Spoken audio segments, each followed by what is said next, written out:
خۆ کوشتن خراپتر و سزای زیاترە لە شەریعەتە یا خود خەڵک کوشتن؟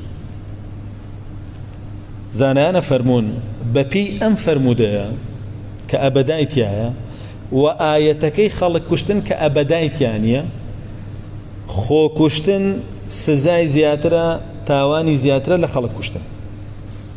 بۆچی؟ فەرموون لەبەرەوەی ئەو کەسەی کە خەڵک ئەکوژێ دوایی ئەژی احتیمالە تەوبە بکە،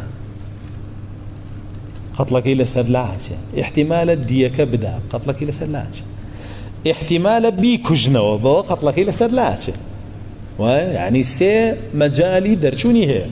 بەسەوەی کە خۆی کوژێ نەما تاو تەوبەی چی بکە؟ کێ بکوژنەوە لە بریەوە؟ دیەی خۆی چۆن بە؟ وایە نە. بۆیە ئەوە سزای قورسترە و تاوانی زیاترە لەوەی کە خەڵک ئەکوژێ.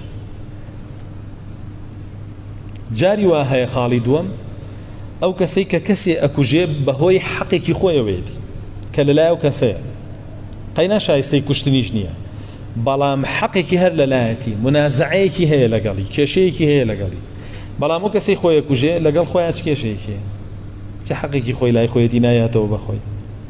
جا بۆیە بەڕاستی زانایان کە مقارنە ئەکەن لە بینی ئەو دوانەیە ئەفەرموون لەبەر ئەو سێ خاڵە خۆ کوشتن قورسترە، گەورەترە و لە کوشتنی غەیری خۆت.